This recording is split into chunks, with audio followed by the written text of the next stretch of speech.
The interesting origin of the name Mountain Muhabura is derived from the local Bufumbira language, Kuhabura, literally meaning the guide. It is said to have guided people because of its height, and even those who were lost could easily see it and hence be guided from afar. Muhabura means in Bufumbira that it was a guide. It was a landmark, so that is why it is called a guide. And you can hike it also. It takes about 8 hours. You don't have to be fit. For those who are fit, maybe they can take about 7 hours going up and back. Okay. On top, it has a crater lake. It is 4,127 meters above sea level, but the elevation gain is about 1,300 meters. What you achieve when you hike.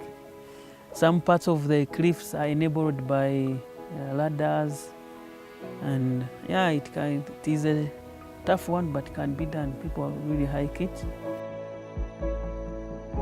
The Virunga Mountains, also known as Mufumbiro, are a chain of volcanoes in East Africa along the northern border of Rwanda, Democratic Republic of Congo, and Uganda.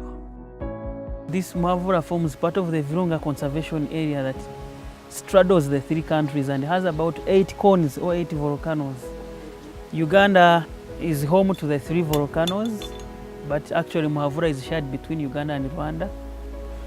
Mount Sabyinyo is shared between 3 countries, and Gahinga, I think, is shared between Rwanda and Uganda, and it has a crater swamp for Mount Gahinga, and it is the easiest to hike, but also not easy if you're not fit and you have height phobia.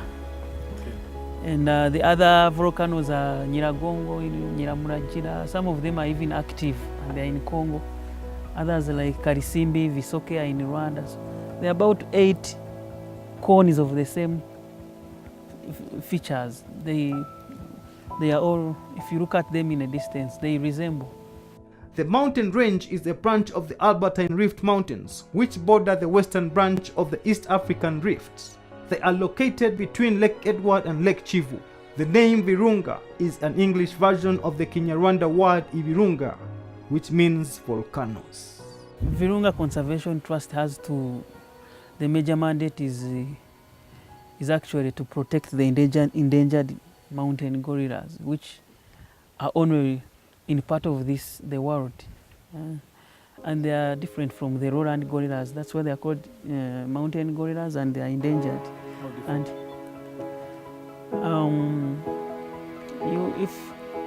if you look critically, you see the other lowland gorillas have a different hair skin. It is not as black as this, and they are even found actually in zoos, the lowland gorillas. But the mountain gorilla cannot survive in a zoo. That is why it is only found in this habitat of Bwindi and the Greater Virunga Massif.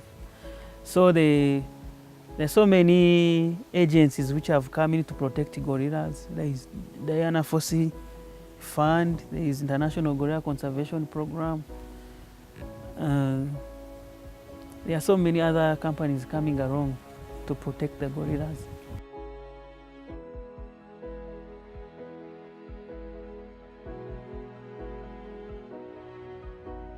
Lake Chahafi Resort is not only known for its unique history, but also the great water bird species and its proximity to the mountain gorillas in Mugahinga and in Bwindi Impenetrable National Park.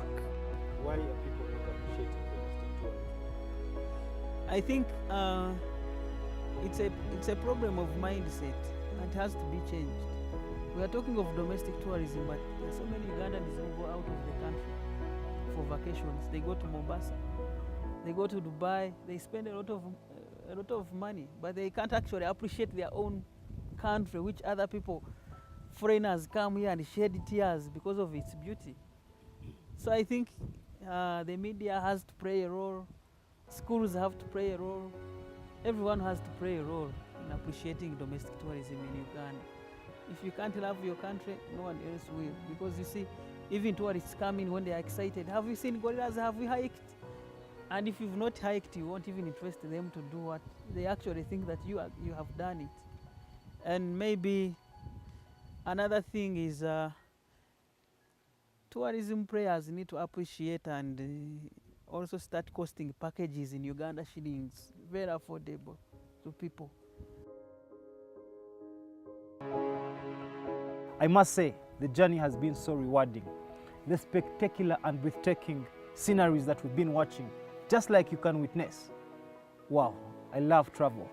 Amompele Bismarck Moses is my name for the NBS Travel Show. Until next week, keep it NBS.